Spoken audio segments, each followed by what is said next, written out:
आज का दिन कैसा रहा तुम्हारा ऑफिस में? क्या ही बताऊं यार। ठीक ही रहा। वैसे मुझे ना तुमसे कुछ बात करना था। हाँ हाँ, बिल्कुल बोलो। क्या बात करनी थी मुझसे? वो क्या है ना, मैं 20,000 की जगह इस बार 10 ही हजार दे पाऊंगा तुम्हें। क्या? ये तुम क्या बोल रहे हो शिवम? 20,000 की जगह सिर्फ 10,000 रुपए? तुम्हें पता भी है आजकल महंगाई कितने बढ़ गई है? एक बार जाना बाहर, एक महीने का राशन ला के देखना खुद, तब तुम्हें पता चलेगा कि कितनी महंगाई बढ़ गई है। और 10,000 रुपए में कुछ नहीं होगा आजकल। और ऊपर से तुम्हें बहुत अच्छी तरह से पता है कि बाबू के कितने खर्चे हैं। 10,000 रुपए में तो बाबू का सिर्फ डायपर आएगा, और तुम कह रहे हो कि एक महीने में सिर्फ तुम मुझे 10,000 रुपए दोगे खर्चे के लिए? ये बिल्कुल नहीं पॉसिबल है। अच्छा एक बात बताओ तुम मुझे, मुझे एक चीज समझ में नहीं आई कि तुमने ऐसा क्यों कहा कि 20,000 की जगह सिर्फ 10,000 रुपए दूंगा घर खर्चे के लिए। आखिर बात क्या है? आखिर बात यह है कि ओ बाबू, अच्छा एक मिनट। हाँ, बाबू को भूख लगी है, इसे कुछ खिला दो। ये लो। हाँ तो तुम क्या कह रहे थे? तुम्हें तो पता ही है माँ की तबीयत कितनी ख़राब रहती है, तो मैंने सोचा कि क्यों ना माँ के लिए मेड रख लूँ। इससे अच्छा और कोई ऑप्शन भी नहीं था। अगर माँ के लिए मेड होगा तो वो खाना भी बना देगी, साथ में साफ़ सफाई का भी काम, और माँ का भी मन लगा रहेगा। अच्छा, तो ये बात है।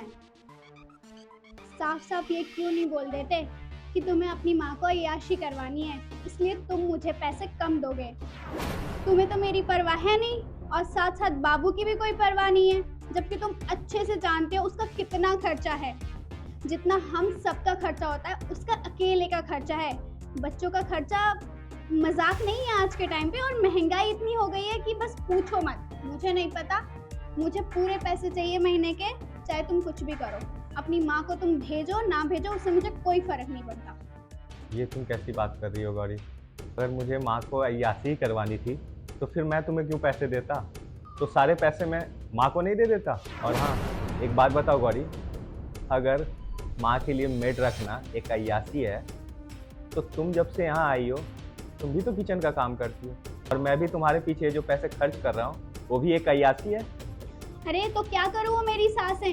कितनी बार कहा है यहाँ आके रह ले, लेकिन उन्हें तो अपना घर छोड़ना ही नहीं है, गाँव में ही पड़े रहना है। इसमें मैं कुछ नहीं कर सकती। तुम समझने की कोशिश क्यों नहीं करती? माँ की हालत अच्छी नहीं है, और इस वक्त में अगर हम उनका साथ नहीं देंगे तो कौन देगा? देखो ऐसा है, जो मुझे कहना था और जो मुझे बताना था वो मैं बता चुकी हूँ। अब आगे जो तुम माँ बेटों को अच्छा लगता है वो करो। वैसे भी मेरी बातों की तो कोई वैल्यू है नहीं इस घर में। शायद तुम भूल गई गौरी, माँ के हम पर कितने एहसान हैं। याद तो होगा ना तुम्हें, जब हमारी शादी नहीं हुई थी तो माँ ने हमें कितना सपोर्ट किया था। जब हमारे पास पैसे नहीं हुआ करते थे ना, तो उन बुरी हालात में माँ हमारे साथ थी। यहाँ तक कि हमारी शादी से लेके हमारे घर बसाने तक का सफ़र उनके वजह से तय हो पाया है। और आज तुम बोल रही हो जो पैसे मैं भेज रहा हूँ वो एक अय्यासी है? वाह गौरी वाह, मुझे तुमसे ये उम्मीद नहीं थी कि तुम इतना बुरा सोच सकती हो माँ के लिए। वो माँ ही है गौरी जिसके वजह से आज हम साथ हैं, वरना तुम्हें तो पता ही है तुम्हारे परिवार वाले ने पहले ही हाथ उठा दिया था कि हमें कोई फ़र्क नहीं पड़ता तुम दोनों क्या करो। उस वक्त में ये माँ ही तो थी जो हमारे बहुत काम आई थी, और एक माँ ही थी जो तुम्हें गांव से उभर कर एक शहर भेजा। आज सब कुछ भूल गई हो तुम? चलो खैर, और मैं क्या ही कह सकता हूँ तुम्हें। सही कह रहे हो शिवम। शहर की चकाचौंध में आके इतनी फैसिलिटीज में रह के मैं ये भूल गई थी कि हमारा रूट कहाँ से है। आखिर मैं भी तो वहीं से पली बड़ी हूँ, और मैं भी तो एक गांव की ही लड़की थी। आज मैं अगर कामयाब हूँ, मैं भी नौकरी कर रही हूँ, बाबू के साथ साथ मैनेज करके सब कर रही हूँ, तो उसमें सिर्फ माँ का हाथ है। मैं भूल गई थी, मैं बहुत बेवकूफ़ हूँ शिवम।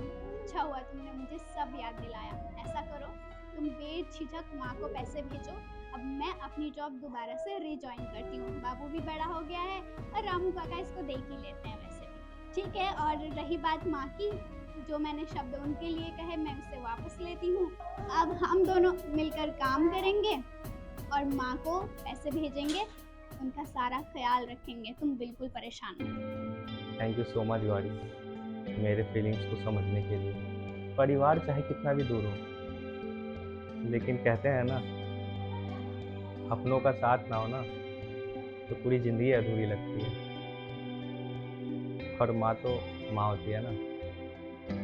अगर उनके लिए हम दोनों इतना नहीं कर पाएंगे तो क्या ही है यार, फिर तो ज़िंदगी किसी काम की नहीं। तुमने ये बात कह के ना मेरा दिल ही जीत लिया। अच्छा चाय पियो, तुम भी, ठंडी हो रही है।